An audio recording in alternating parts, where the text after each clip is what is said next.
Hello, everyone. Good evening, and welcome to this webinar with Caroline Stone. We are very glad to see the big interest that people had in watching this webinar with Caroline. Just before we go, just a few things I would like to remember everyone.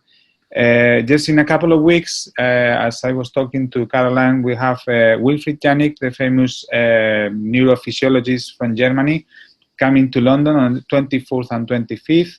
He's talking about the autonomics in health and disease and a hands-on approach. This is goes on for 3 seminars, and the next one will be, as I say, November, February, and March. And the one in March, we are lucky enough to have Caroline talking for us and Christian Fossum. So I think that will be very good one.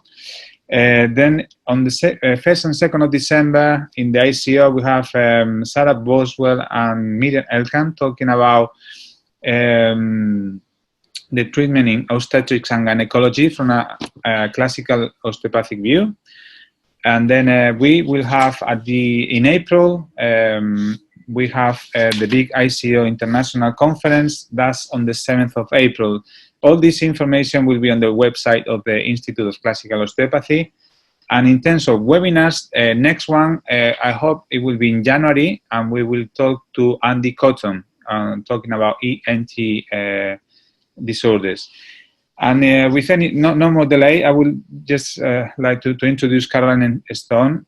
She's a long-time friend of the Institute of Classical Osteopathy. She's a very like-minded of classical osteopaths, and we are very proud of that. We feel very strong with that relationship.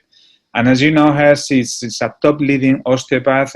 She's got huge experience in teaching and in practice. And for me, it's one of the most those teachers that really interact with the students, and they bring you all the experience in the teaching room. So I led you with Caroline Stone, and off you go. Okay, thank you very much, Diego, and that's a glorious introduction, and hopefully my IT skills will live up to it as well. So as far as I think, I've just pressed share, and do I press this? Yeah, that's fine. Good. Okay, and oops. Yeah. Sorry, I just need to move my taskbar just so that I can. 1 minute. My taskbar was just covering the thing that says slideshow. There we go. Good. Perfect. Thank you. Well, thank you for inviting me. And we're going to spend the next hour or so talking about the ventral fascias and mediastinum. And we're going to look at it for a range of shoulder girdle, cervicobrachial and head and neck problems. So we're going to see how we can understand some of the fascia, visceral and vascular links with respect to that dynamic. So we're going to literally look at some of the mediastinal components first. So we'll just view what we already know. So we've got a bit of a lateral view of the mediastinum here. Obviously, if I move my cursor around, we can see that we have the heart here. Top of the central tendon, obviously around the D8-9 vertebral body level. Top of the heart being around the D4 level. And we have, as we can see, most of the mediastinal space taken up with the heart and the large blood vessels with the arch of the aorta, subclavian and brachiocephalic veins, and so on.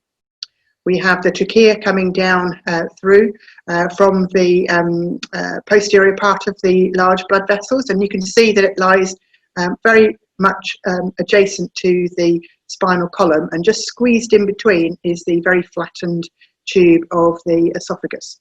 So there's quite a bit packed in, particularly in this upper mediastinal space, which is bounded, where my cursor is, bounded now by the manubrium from the front, that manubriosternal junction, and then these upper 3 to 4 thoracic vertebrae.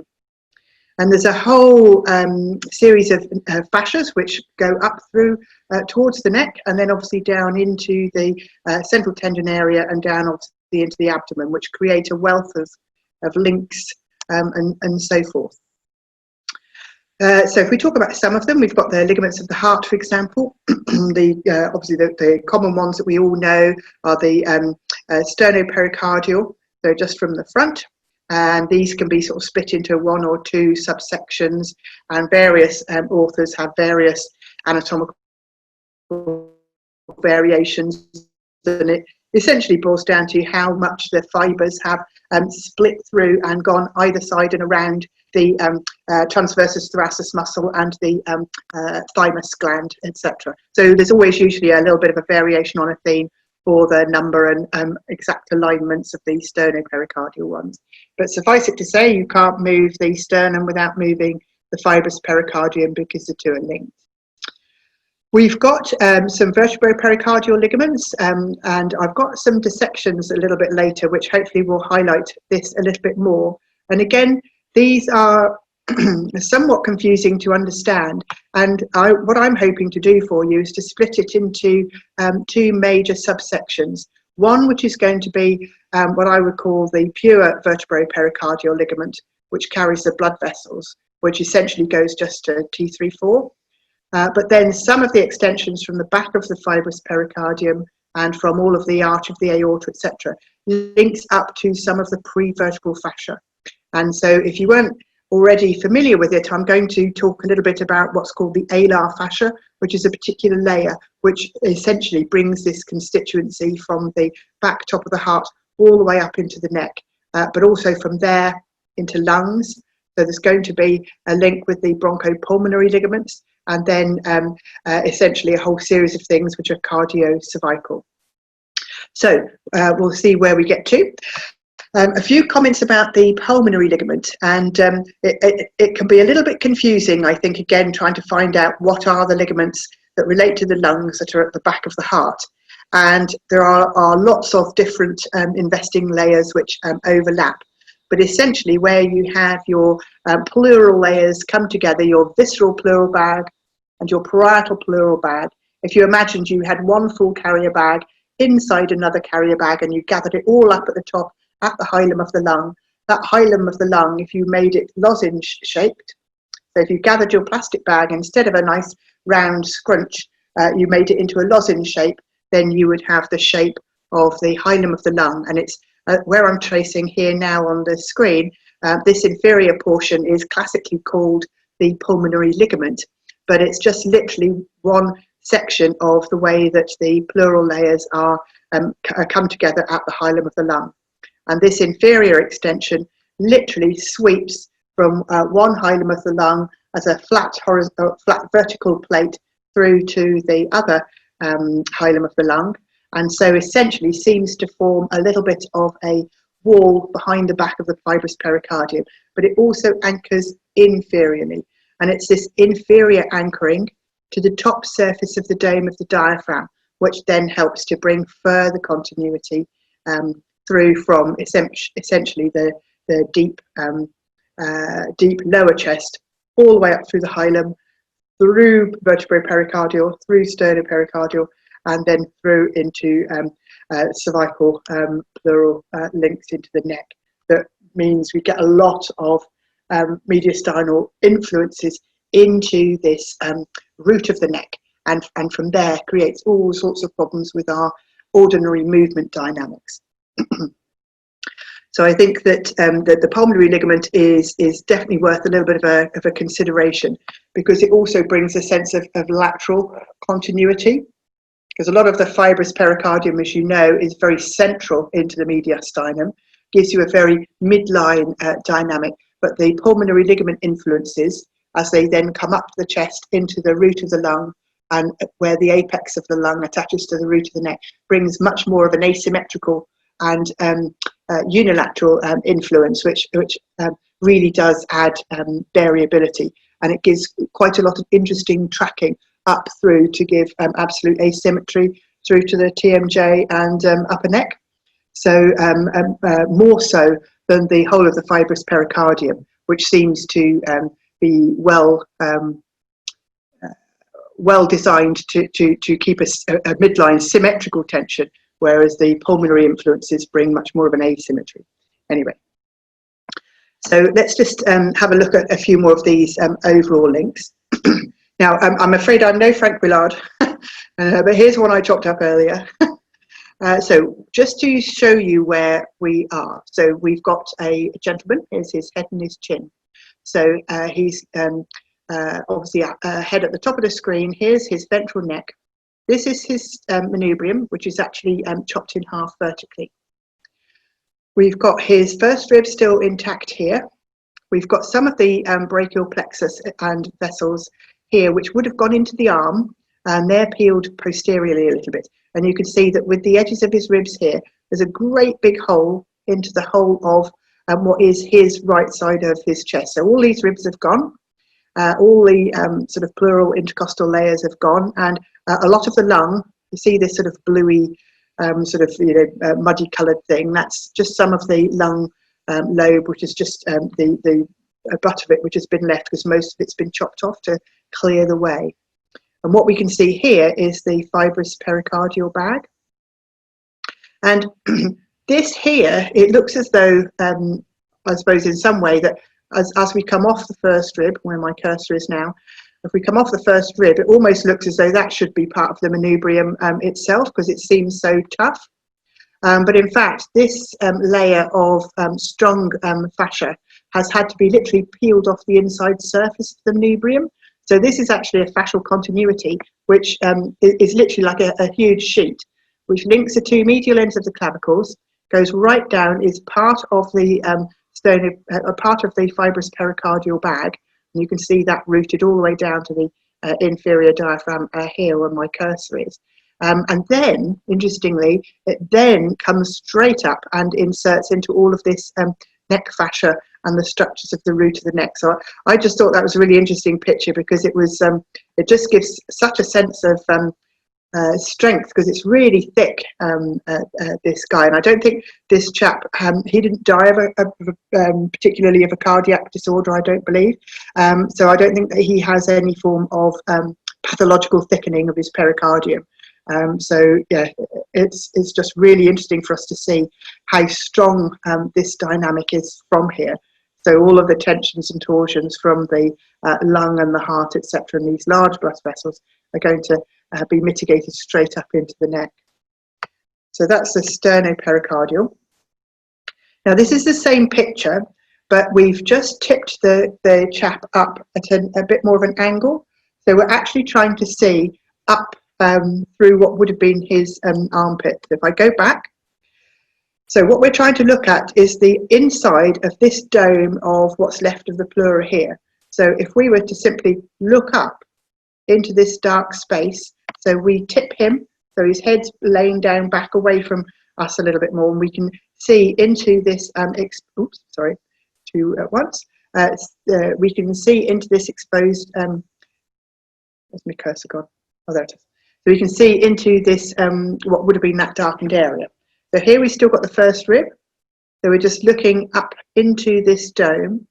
And I think the second picture shows it more clearly. But one interesting thing is that the inferior, this internal surface, you can see that the parietal pleura literally forms a huge dome, which will be blending with Simpson's fascia, and we'll come back to that.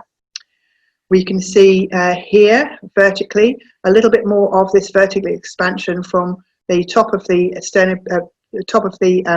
pericardial sac, which is just off our screen in this particular angle. And what I'm doing here, we can see this horizontal sort of structure here. That's actually the pure parts of the vertebropericardial ligament. So this instrument, metal instrument here, is just simply pushing the root of the lung forwards towards what would have been his sternum. So it's pushing it forwards, so creating a bit of tension here. So you can see this strong tethering of this fascial band here.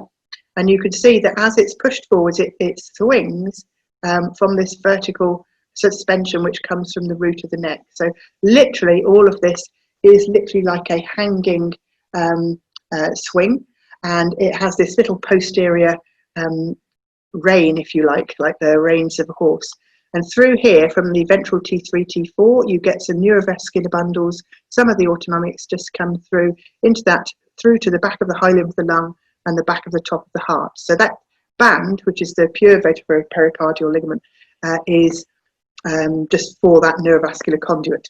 And the other bit, which we'll talk again later, are some of these vertical extensions which blend some of this superior hilum and superior pericardial sac up to what will be prevertebral fascia. Okay, so and again, it's one of those things that Frank always swore to me that there was no such thing as a vertebral pericardial ligament, and I think he thought that we were imagining there would be something else other than this neurovascular fascial support mechanism, but I think that's it, and that works for me anyway. So here is a slightly better picture in terms of seeing how this vertical suspension through from the underneath inside of the top of the dome. So literally we're looking up on the inside surface of the pleural dome on this person's right hand side. And so again, these are the strong pulls. We can see a bit more of the pericardial sac and the sac that encompasses the large arch of the aorta, because in fact in this picture, this part is the arch of the aorta, and we've just snipped off the main part of the heart just to create some space.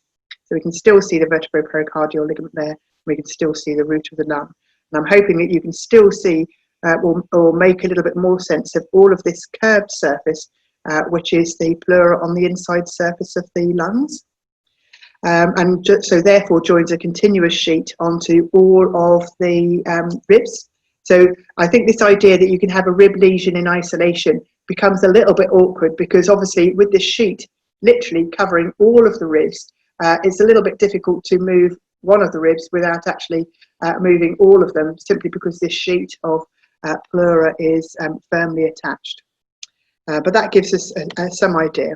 And obviously, as you know, there's a whole bunch of techniques that we can that we know, AP techniques for this sternopericardial vertebral complex, etc., which we can come back and talk to about in a minute. But there's a whole variety of things.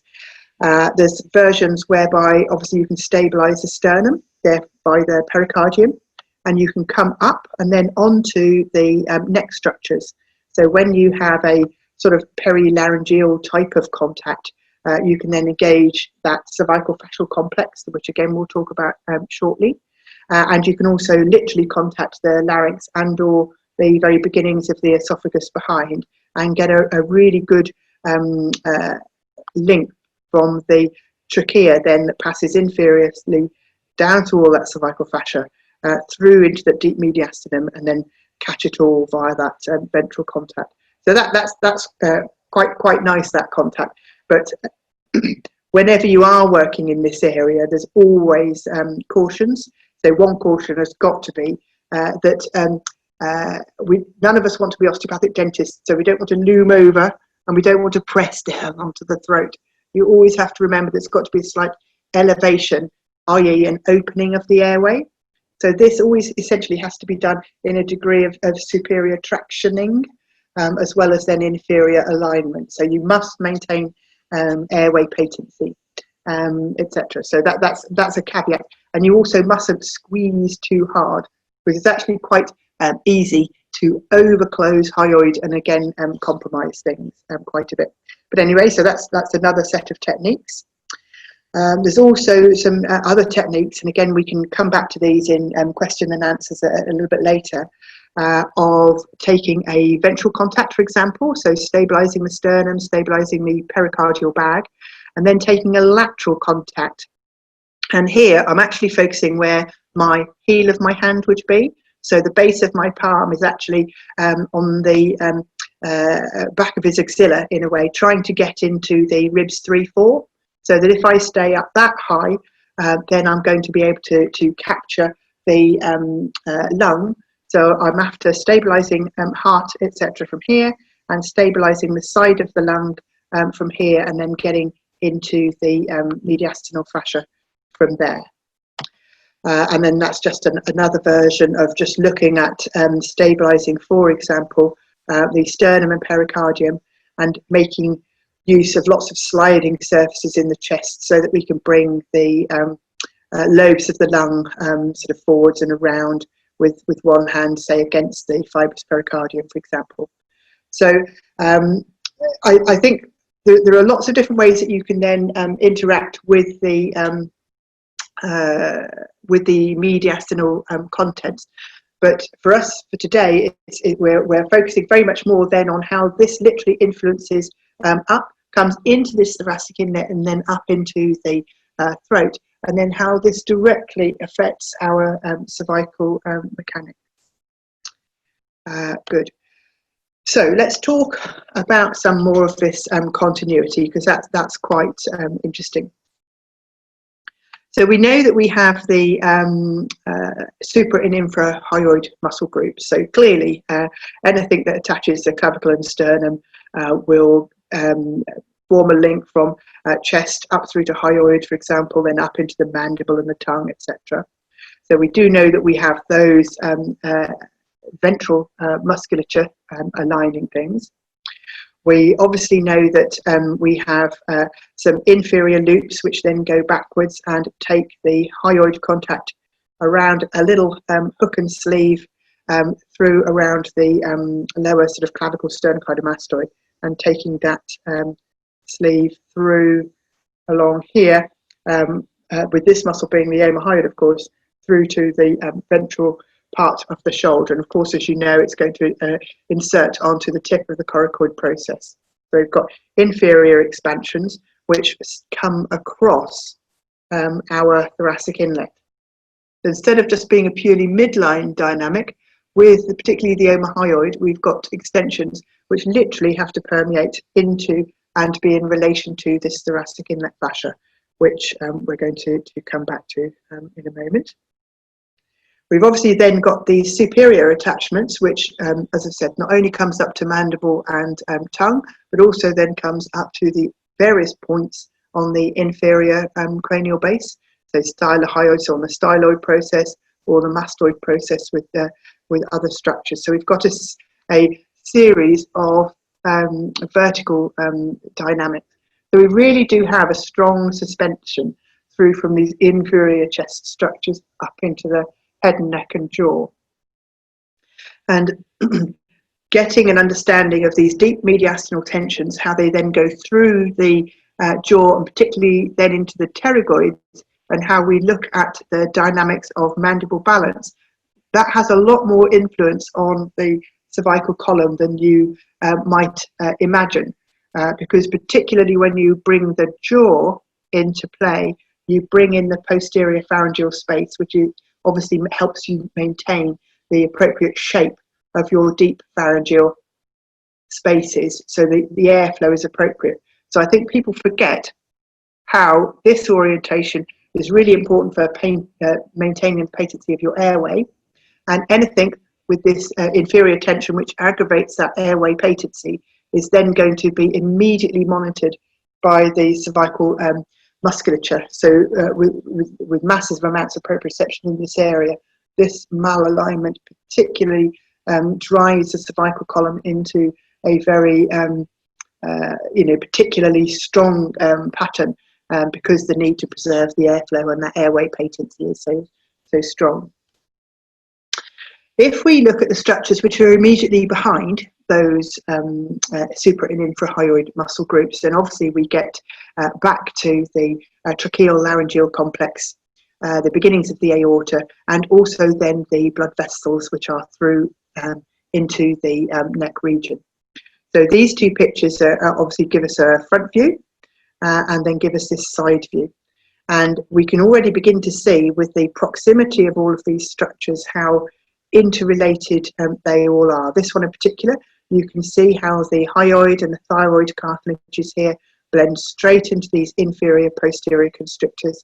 They give no separation there in those structures, and that even as the trachea comes down and forms its separate tube, and the esophagus comes down and forms its separate tube, then those two again remain in connection and with loose connective tissue between them to keep them stable. So although there is a degree of slip slide, it's relatively bound. So you have a combined motion with the esophagus and trachea. where the large blood vessels come up and pass lateral to the trachea. Again, these are supported very strongly in a series of vertical fascial tubes, which again we can come back to. And anything which blends these more lateral tubes, again, is extremely interesting for the neck to monitor, because any changes in neck alignment, of course, will affect the vascular tension pattern. And as you know, a lot of these larger blood vessels are very full with their baroreceptors and so forth, and they're extremely sensitive to velocity, mechanical alignments, and just overall posture, so that you can actually monitor all of that blood pressure and blood flow.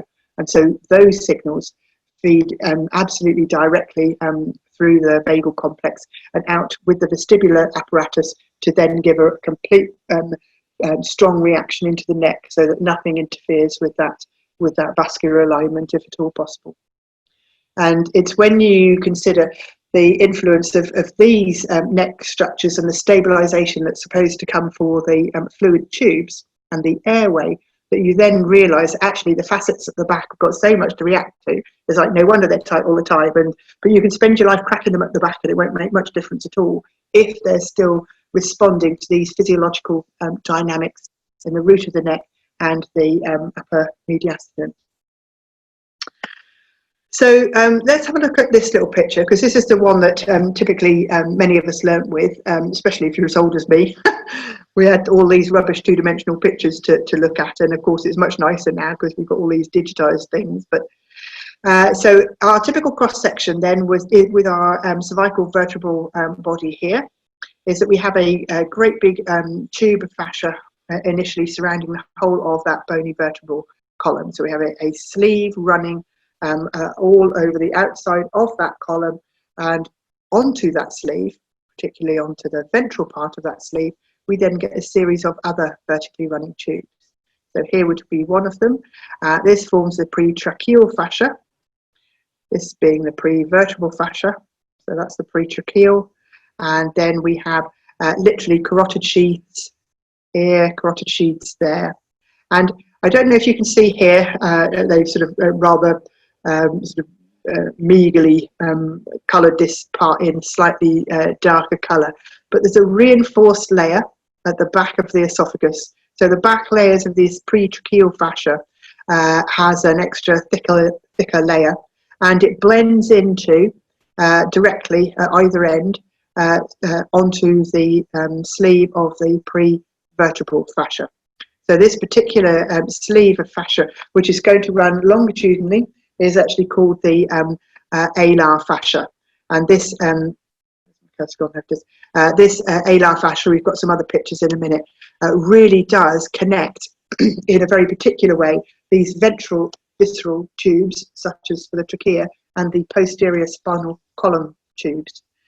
Because for a long time it was really thought that the two were really quite independent, and that there was a huge variability of movement, which is true. It needs some of that, but if you have some particular ventral tension patterns, and if it starts to bind your alar fascia up, literally the alar fascia, because it runs all over the ventral surface of your pretracheal fascial tube, it essentially runs all over the anterior part of your cervical spine and your upper dorsal spine, and really binds that ventral cervical and cervical dorsal column into a unit which it's not designed to be. So this is a much nicer picture. It's always a bit better in colour and 3D and all that sort of stuff. So here on this picture we've got this nice big yellow expanse. So the yellow expanse is just like an extra external layer to the whole sleeve of the pretracheal fascia, and the blue is for a vascular conduit there.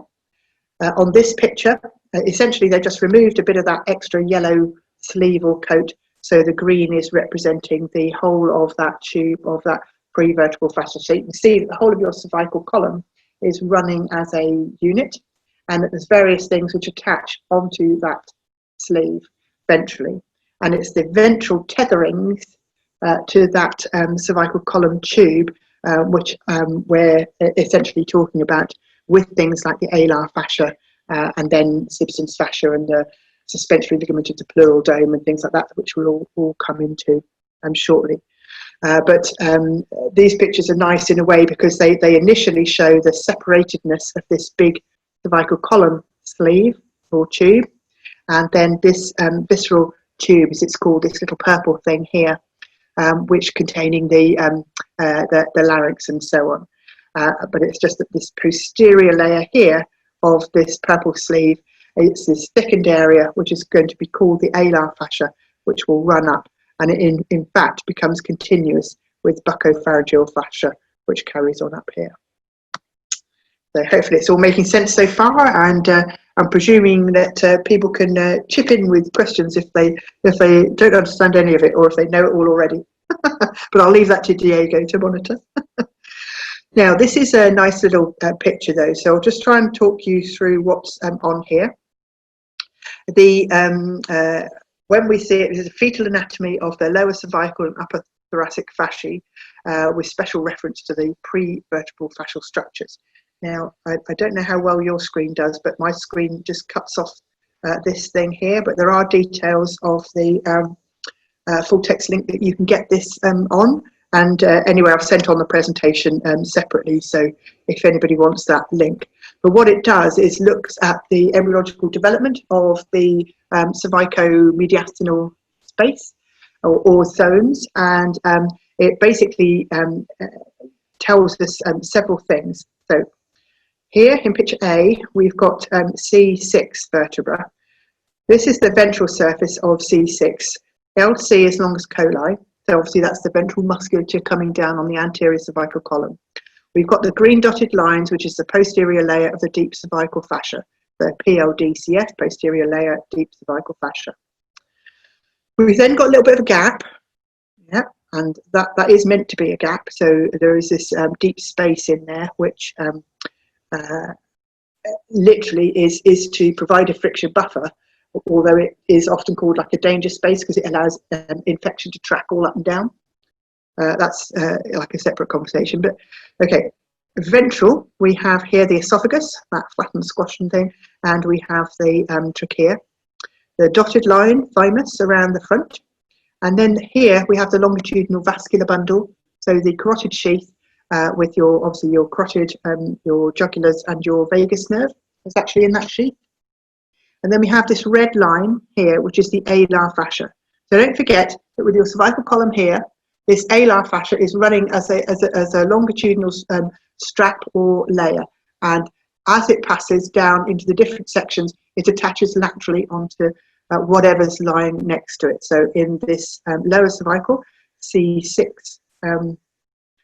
area, it's linking from side to side these two carotid sheaths. So literally both carotid sheaths are attached behind the back of the trachea. At T1, in picture B, so this is vertebra body T1. Obviously we've got just some inferior muscular extensions there. We've still got the green prevertebral fascial link. Now here, as some of our blood vessels are starting to obviously get a little bit bigger, we can still see that, I keep losing my, every time I let go of my cursor, I keep losing my little mouse. There we go. We can still see that with these larger blood vessels now concentrating, they're still connected across the midline, across through to here, and CP is the cervical pleura.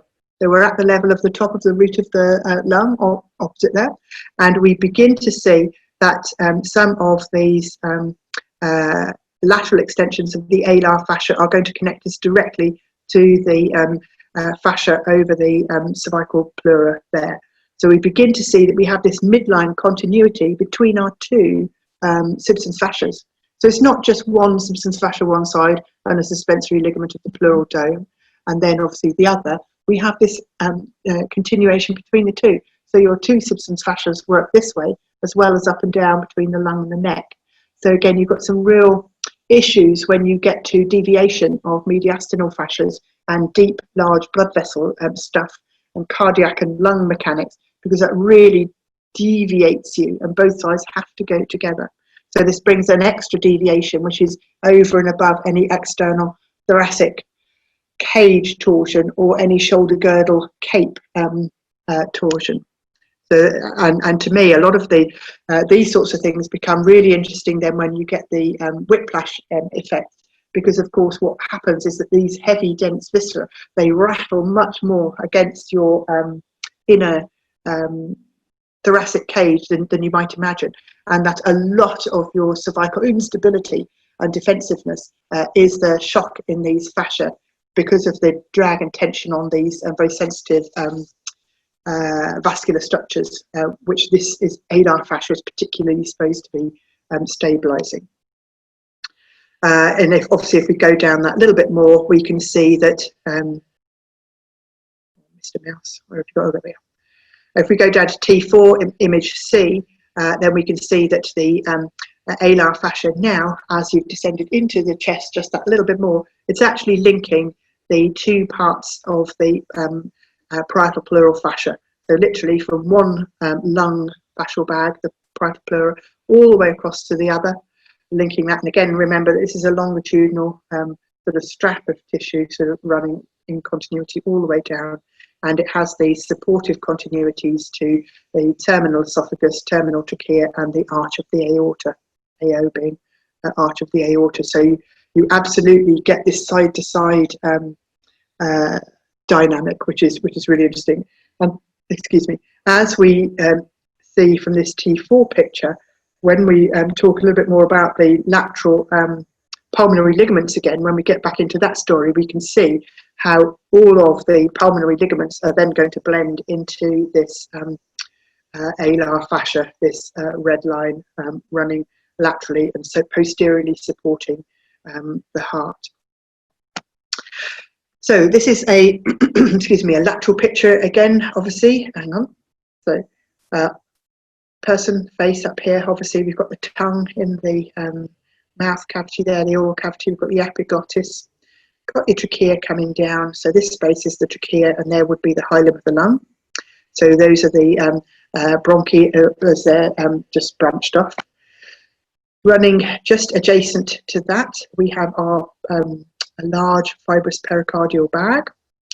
We have some of the collections of like lymph nodes and things they've drawn in there as well. But so we can see that with the fibrous pericardial bag that we have at the back, at the base here, we've got a couple of things. We can make note of this particular connection through here from the base of the lower fibrous pericardium up through onto the pretracheal and alar fascial levels. So these are the pretracheal and alar fascial levels that come all the way up, and they come superiorly, and at the level of the base of the throat, they blend in with the buccopharyngeal membranes. So in this section, it's called buccopharyngeal. Here it's called alar fascia, but you can see that it comes all the way down, even beyond that sort of T4, and some of this inferior connection is in relation to the most inferior connections through to the back of the fibrous pericardium. Oops, double clicking on my little arrows.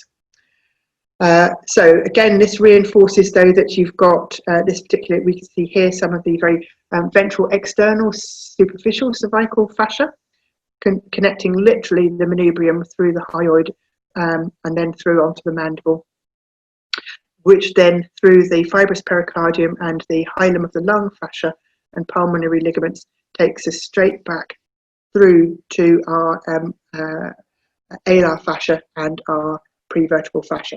So you actually don't even need the vertebropericardial ligament in your mind. You actually have this large continuation anyway, with the sac blending and joining through posteriorly through onto the alar fascia and up the ventral neck anyway. So it, obviously having the two, this ascending cervical extension, if you like, or going all the way up to the cervical extensions of the alar fascia, brings an extra vertical sensation to our fingers when we're trying to explore the just that vertebropericardial ligament. And it also makes you do have to consider the way that the mediastinum itself is stuck into two parts. And I really do think this is where it's so interesting with the triangles that you talk about, where the inferior triangle coming to rest at the top of the back of the heart, and that whole different dynamic of what happens with that upper triangle in relation to the beginning of the lower triangle below. And because for me, the difference between the middle mediastinum, the main mediastinum, and this very upper bit controlled by the manubrium is very particular. And the way that it bends the arch of the aorta and then the large blood vessels into the neck gives huge interest to the dynamics then of how your head and neck, TMJ, etc., is placed. And so it's this deep fascial binding into this section, this sort of deep alar and superior pericardial fascial section, which really alters the way that your head is aligned. And anyway, when you think about, if you just skip all the way forwards to the end of your life, when you've all got a bit crumbly and you've got all this sort of chronic pulmonary and cardiac sort of dysfunction going on, we're sucked back in, and it's as though the upper triangle has dived down, pulled us all through, and we're being sucked into our mediastinums. It's as though the heart is continuing to sink ever lower and dragging everything down. And obviously then your cervical spine has got a big job to try to rescue that situation. A few more pictures, so we've probably got plenty of the pictures, but it's always useful, I think, for people to look on this later. So sorry, this is transposed the other way around, but that's just so that the words can be read. So we've got the prevertebral fascial layer coming all the way down, and then we have the dotted line, which they've labelled as buccopharyngeal all the way down, but it will be blending with alar as it comes through into this section. Okay. Now, this is just that little bit of a conversation about the pulmonary ligaments. So I'm not quite sure how we're doing time-wise, but we'll keep going. Hang on. So on this particular picture, we can see both of the pulmonary vessels coming in and out of either lung. We have the arch of the aorta coming all the way down. We can see the esophagus here, which is now being able to be visible underneath the bifurcation of the trachea at that point. So this green ligament is what I was talking about earlier, when those two fascial bags of the pleura came together and were gathered up, and we have this inferior extension called the pulmonary ligament. And I'm hoping that this picture then gives you a little bit more of an idea as to how that pulmonary ligament literally is continuous across here and here. So one joins to the other, as well as joining inferiorly to the diaphragm to give an extra support to the back of the heart. And again, I like this one simply because it shows that you've got the neural pathways going down within these pulmonary ligaments and so forth. So pretty close to the pulmonary ligaments, you get the passage of the phrenic and other of the mediastinal autonomics, etc. So that you will have, with this inferior drag, you've got these extra sort of neural pathways of interest, which we always like to make reference to.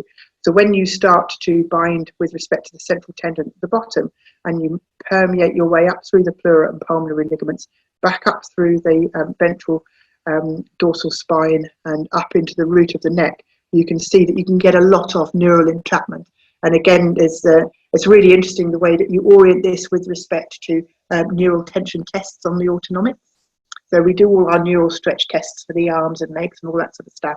But there's all ways that you can try and gauge the passage with the phrenic and vagus, etc.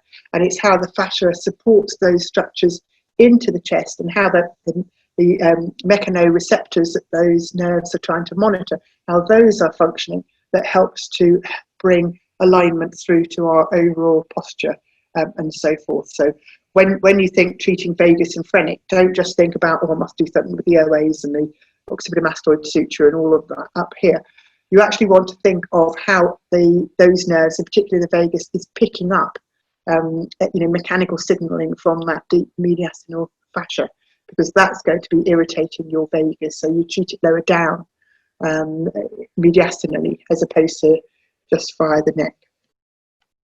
So this is obviously a little bit of a picture that you might not be able to work out what's going on for the minute, But with this YouTube link, I mean, hopefully it works if you just type the numbers in. But anyway, this is, again, showing somebody using a little robotic arm to cut through a person's inferior pulmonary ligament because they're having a lobectomy. So this is a robotic operation in vivo. It obviously shows, and we've got the cursor.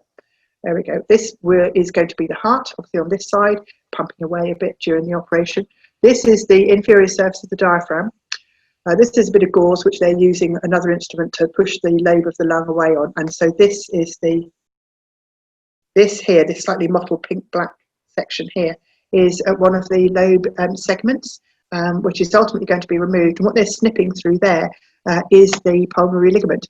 And so it's literally one of those sort of stretchy, elastic things, which in itself is not, it's not like the Achilles tendon, clearly, but it has this suctioning, tethering dynamic, which when under strain or when coupled with lots of sort of thoracic unevennesses can lead to quite a lot of tension. And of course, chronic lung disease and so forth is going to really bind up the nature of all of this pleura, so it won't have this consistency when it's particularly chronically inflamed, for example. Okay, so and I think it's always useful to watch bits on YouTube, because I think particularly these live operations, because you just get so you just don't get a sense of how slippery and slidey and how pressured all of the contents of our body cavities are. And if you move one part, all the rest sort of blends back in, and there's this continuous sort of movement and adjustment of what's going on there, just oriented around a few little anchor points. And that as we move our external body cage, we're constantly influencing just this little fluidy shuffling story going on. So it's always good with this three-dimensional articulation that you're literally getting those fluids in the around the organs to be mobilized. So these little anchor points, ligaments, the alar fascia and the pulmonary ligament, yes, they anchor it down, but part of your job is mobilizing all of these slippery surfaces so that the pleural fluid, etc., can be really moving around and lubricating everything, so that you don't get sludgy and just stuck by fluid drag as much as anything else. So we talk briefly as we come up through another couple of links, and I just wanted to talk that as that alar fascia comes up the ventral cervical column, so as it comes up the ventral part of the middle cervical spine, so as it links the prevertebral fascia on the mid-cervicals covering the longus coli, it then, as I've said, as soon as you get past the upper teeth zone, it gets called buccopharyngeal fascia, so that it's going to link in at this point with a whole variety of things, so that you literally get your alar fascia extending now and laterally connecting through to the back of your teeth. There's a little fascial raft there, excuse me, to which it can have somewhat of a connection with, but it's also going to link, therefore, also the mandible, and it splits and forms, or it joins in fascia that splits and forms extra pockets for things like your parotids. So I'm not entirely sure that you ever fully appreciated the way that your parotids, via these fascial extensions and sleeves, were then connected to your alar fascia, which is then directly connected to your prevertebral fascia, but they are. So in fact, literally the dynamics of here, which is what this picture is supposed to be illustrating, is that obviously you've got your vascular bundles here, so that's the blue vein, the red artery and so on. You've got your cervical vertebra there, you've got your prevertebral fascias, and your alar fascias come here, and as they pass to this lateral zone, it then starts to have an interconnection through to these middle cervical fascial spaces and out through to your parotids. So it's just a very interesting zone, this back of the mandible, if you like, and joining one back of the mandible to the other back of the mandible. So again, you can get all sorts of interesting orientations for your upper neck caused by that relationship going bad. And then this is obviously just the blue picture is just your superior constrictor muscles, just so that we do fully realise how all of those constrictor muscles come up and they start to attach onto the cranial base. And it's this posterior space here which is going to be reinforced by, in this section, the alar fascia, and then as we come up, the buccopharyngeal fascia. So we're doing quite well. So this is just a slightly more in-depth, complex picture, so that deep to all of those constrictors, you get even more additional little ligaments and things, and that even these are going to have a degree of reference, as I said, backwards through to the alar fascia via these constrictors and buccopharyngeal membranes. And so this picture is literally therefore to remind you that as you grow, as you stretch, and as you have head alignment, the information that you receive from all these ventral embedded fascias that run between your inferior mandible, inferior pharyngeal spaces, and then down into your mediastinum, how all of those have to stretch and release out in order for your cervical spine to be aligned. And I think this dynamic across here is particularly useful in babies and children, because of course if you're releasing all of this fascia from this mediastinal root, ventral cervicobrachial clavicular root up through into here, of course it's then going to support and guide the alignment of all of the pharynx, and you can then easily do all sorts of baby swallowing, baby tongue tie, baby plagiocephalies and torticollises from this mediastinal ventral root, which is essentially what's tethering them, particularly depending upon their birth strain.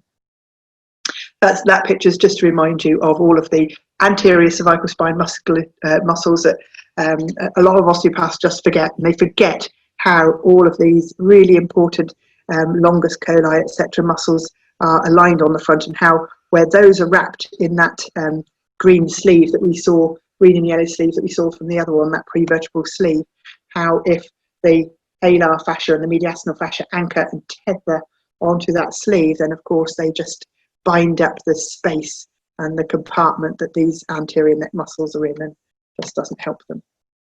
And that of course doesn't help the tube inside that, which ultimately is going to bring us to the dural tube. And I always think that working on the cervical column as a whole and its relationship with the ventral throat is a really nice way of opening out your dura from up underneath without ever having to fiddle in the skull if you don't want to do such things. Great. And so having talked about lots of mediastinal things, having talked about pulmonary ligaments and the connection laterally from one pulmonary ligament to the other with the alar fascia, how that comes up and links into the trachea and so on, we've actually got a really good idea now of how our breathing is going to be pulling via our neck fascia. And it's actually therefore really interesting that we can see when we breathe in and out how that posture and the ventral shifting tension dynamics are going to make cervical spine mobility in respiration really important. And you can obviously, again, if you're having adverse cervical column movement dynamics, pain syndromes, facet irritabilities and so forth, what's actually really going on is your poor old neck trying to stabilize and monitor and open up this airway and re-equilibrialize all of that fascial tension, which is coming and being influenced by the strong respiratory drive and pressures created by diaphragmatic excursion and so on. So I think it's very underestimated, the actual drag through to the ventral neck with the respiration. And again, I just don't want you to think that it's only the superior suspensory ligaments of the pleural dome. I want you to really understand that it's between the two hilar, between the two pulmonary ligaments, this vertical ascending alar fascia, which then tethers your ventral pretracheal fascia, which is really dragging that anterior cervical column and giving, all sorts of these issues with speech and voice and swallowing and dysphagia. And then, of course, all of the tonsillar pharyngeal drainage issues that come with that. So I think the breathing relationship and just neck mobility brings up a whole host of really interesting things. and that's supposed to be a vertical standing pile of rocks somewhere in the American desert to show a nice little balancing act with our cervical vertebra. So that's just indicative of that. So I've got, you know, some various other things that we can talk about in more detail that get captured with all of those areas, as I say, in particular with the special structures of the thoracic inlet. But one that I did want to mention in particular was as these, as you get some of this neurovascular bundles come and pass from the root of the neck laterally, that your tracheal tube in itself has two tubes running off it. So it literally has these extensions which will then form an axillary sheath, such that passing then down through into the axillary region, that you will get pulling your pre-vertebral sleeve, either one side or the other, have these two lateral tubes. And of course, this fascia, the prevertebral and these axillary sheaths, are interfered with by these superior extensions of these other substance fascia and alar fascias that we were talking about. So again, it's almost as though you will get your neurovascular bundle down into your arm being tethered and drawn in into the mediastinum, as well as interfered with medially by the alar fascia. So you literally end up with your neurovascular bundles being pulled in to the root of your neck and laterally into the side of your throat more, so that obviously that doesn't give you the freedom of movement with your arm structures. And again, if you're thinking endocrine wise, all of these other sort of dynamics in relation to thyroid is very important, and so on.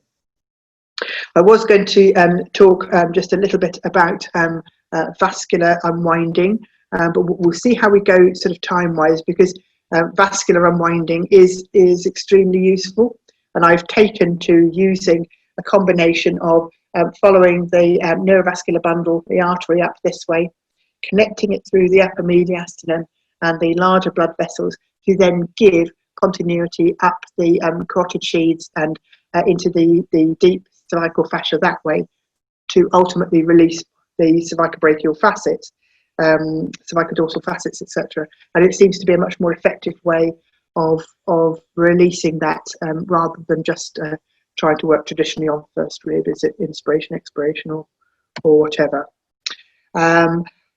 So I think at this point I'm just going to check in with Diego, etc., to see how we're doing time-wise, and as probably most people know me, I can keep going forever. So, so you how are we doing?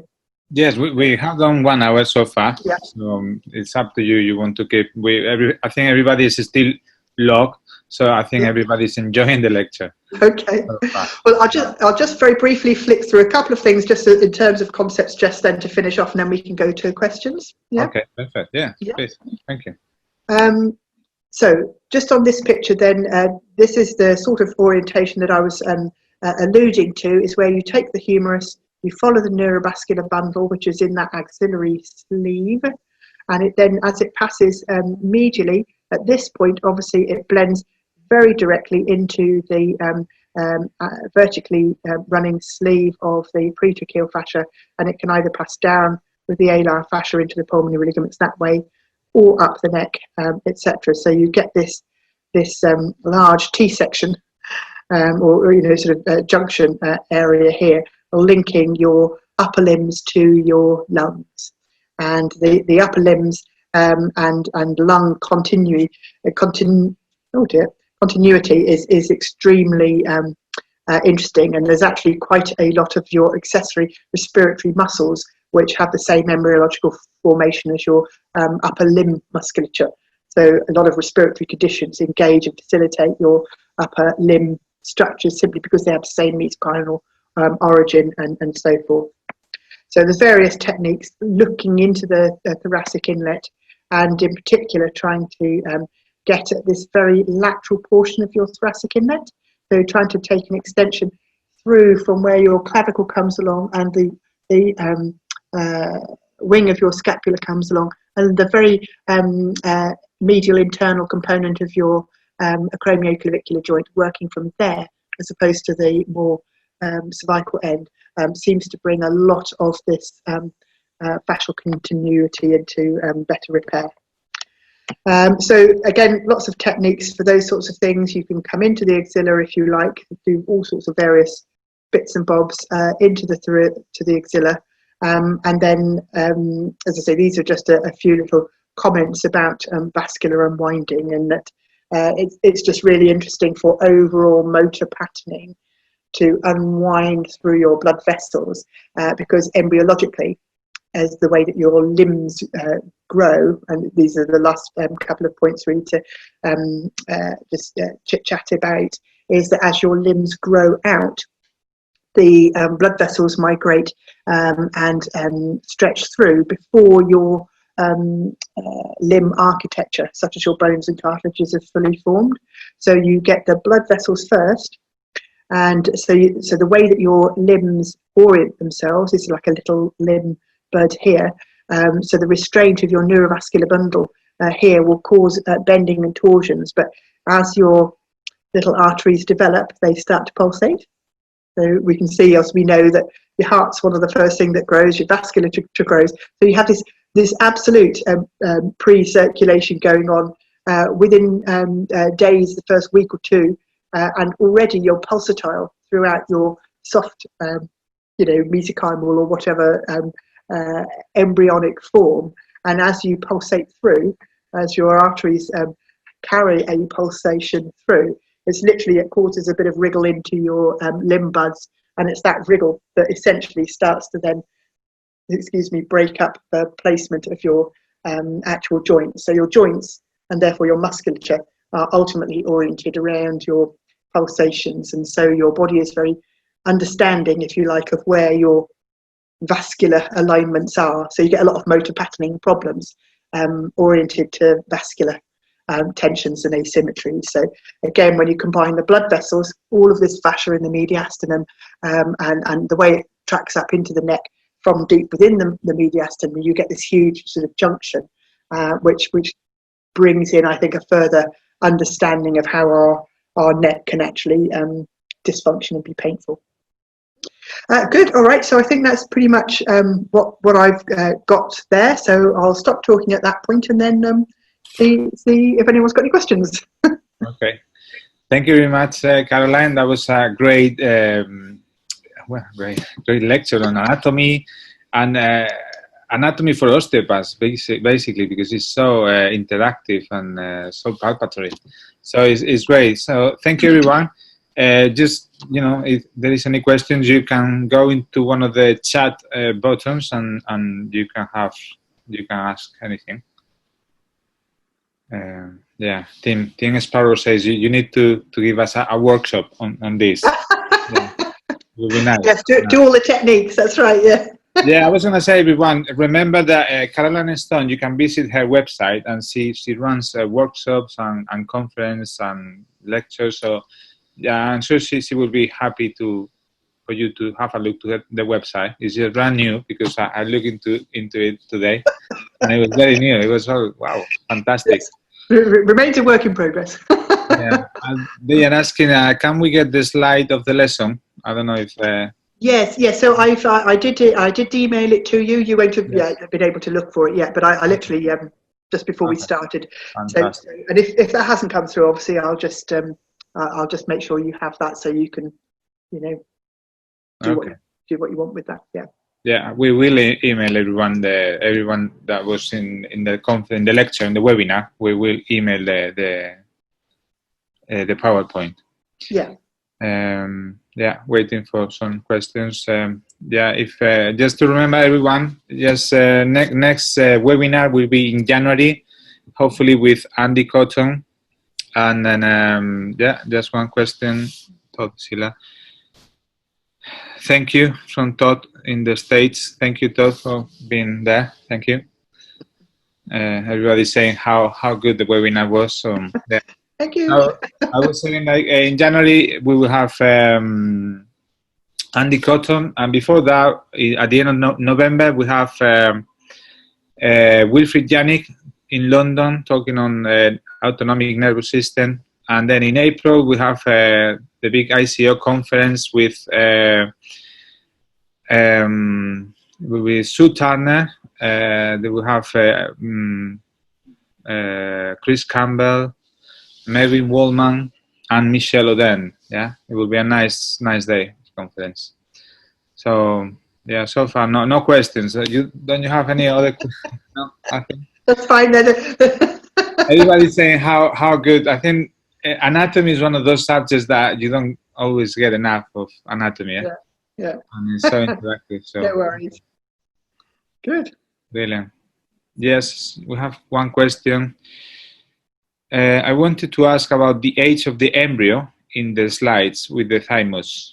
It seemed to run from C6 to T4. Yes. Good question. As far as I'm aware, that's in the sort of week 16, sort of to 20 mark. I can't remember exactly, but obviously you will get the link to the full text of that article when you get the PowerPoint. So yeah. My recollection is that, but it might be slightly wrong. Okay.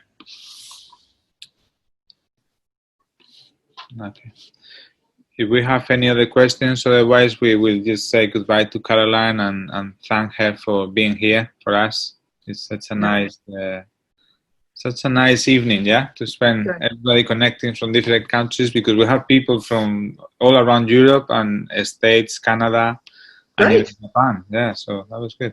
Wonderful. Well, look, I hope you all enjoyed. So thank you very much. Okay. Thank you very much, Caroline. Bye-bye then. Bye-bye.